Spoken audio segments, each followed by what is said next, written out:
Bonjour et bienvenue, voici notre tour d'horizon économique, géopolitique, énergétique et boursier. Nous sommes le lundi 16 septembre et pour comprendre comment tourne la planète finance, c'est sur l'inforruptible et nulle part ailleurs. Et la thématique du jour, ce sera Breton, il n'en est plus question.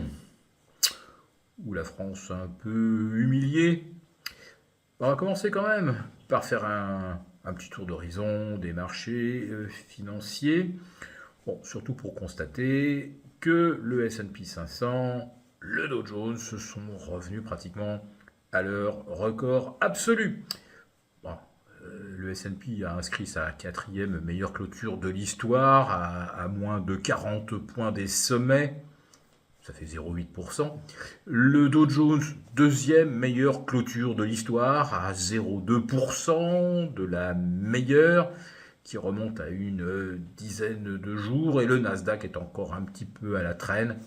Le secteur de l'intelligence artificielle s'étant quand même un petit peu alourdi au début du mois de septembre. Et le trou d'air n'a pas été totalement comblé. Il l'a été sur les autres indices grâce aux valeurs plus défensives.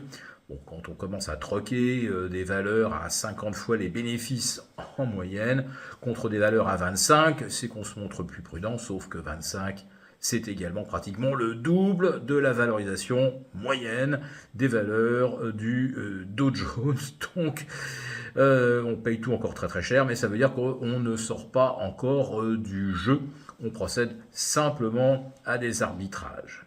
Bon, vous avez vu, j'ai mis ma veste avec le petit badge doré. Bah oui, oui, voilà. L'or bat aujourd'hui un nouveau record absolu à 2589 $. Bon, le breakout haussier, il a eu lieu vendredi. Bah, jeudi soir, ça se présentait déjà pas mal, hein. Bon, voilà, c'est fait. L'or a franchi les 2005, 2520. À mon avis, il n'y a plus rien qui l'arrête, évidemment, avant 2006, mais on y est déjà. Prochain objectif, alors maintenant, bah, peut-être 2008. Tout le monde a en tête 3000 pour la fin de l'année. Et pour l'argent, bah ça y est, là aussi, c'est fait. Le breakout, enfin, au-delà des 30 $ l'once. On est maintenant à plus de 31. On va viser tranquillement les 34 dans un avenir relativement rapproché. Alors qu'est-ce qui justifie cette flambée de l'argent et de l'or? Bon, des banques centrales qui baissent leur taux. Pour la BCE, c'était jeudi. Pour la Fed, ce sera ce mercredi. Et ça tombera bien parce que mercredi, on sera à 48 heures de la séance des 4 sorcières. Voilà, c'est la fin du trimestre. Et bah, si on arrivait à terminer avec un Dow Jones à plus de 41 000 et un S&P au-delà de 5006, ben voilà, ça ferait un trimestre de consolidation haussière avec des gains de 1 à 2,5% selon qu'on est sur un indice chargé de valeurs dites de croissance ou défensives. Et là, ça va un tout petit peu mieux. Mais c'est surtout l'or, lui, qui est très très défensif, hein, donc qui va terminer en tête de tous les actifs à la fin de ce trimestre, sauf catastrophe d'ici vendredi. L'or qui aura gagné à nouveau près de 5% au troisième trimestre, qui en est à plus de 24,5 depuis le 1er janvier. Bref, l'or, l'actif le plus performant. Voilà. Allez, on va aborder maintenant le volet politique avec le fameux Breton. Il n'en est plus question, bien, tout simplement parce que celui-ci claque la porte de la Commission européenne alors qu'il semblait bien parti pour se succéder à lui-même au ministère de la censure, pardon, au ministère des Affaires numériques européennes.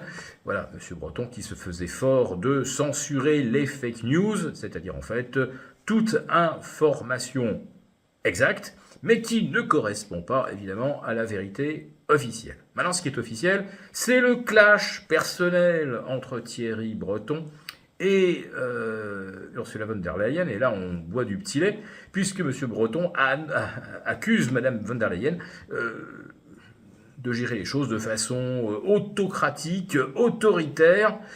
Alors on va dire que vraiment c'est un duel de connaisseurs. Donc M. Breton, lui, a dit j'ai bien compris que Mme von der Leyen avait demandé que mon nom soit retiré de la liste des prochains commissaires européens. Donc voilà, j'ai reçu le message. Je me démets. Et qui pour le remplacer ?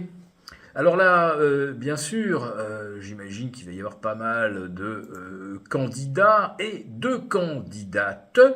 Et notamment, l'eurodéputée écologiste Marie Toussaint invite M.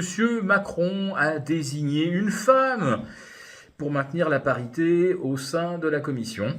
Et il semblerait que le choix de M. Macron se soit porté sur Stéphane Séjourné. Non, il n'y a pas de rapport direct entre nommer une femme et M. Séjourné, bien sûr. Par contre, on se demande effectivement quel genre de compétences M. Séjourné va apporter à la Commission européenne. Et là, j'ai l'explication de Didier Deschamps, le sélectionneur de l'équipe de France. Et oui, Mbappé, il est actuellement indisponible. Alors j'ai beaucoup hésité pour le remplacer entre Barcola, qui marche pas mal au PSG, et Théophile Blanc-Bec. Oui, Théophile Blanc-Bec, on le connaît pas bien, mais je peux vous dire que c'est lui qui a les dossiers les plus embarrassants sur la Fédération française de football. Voilà, donc on aura certainement un représentant français à l'Europe.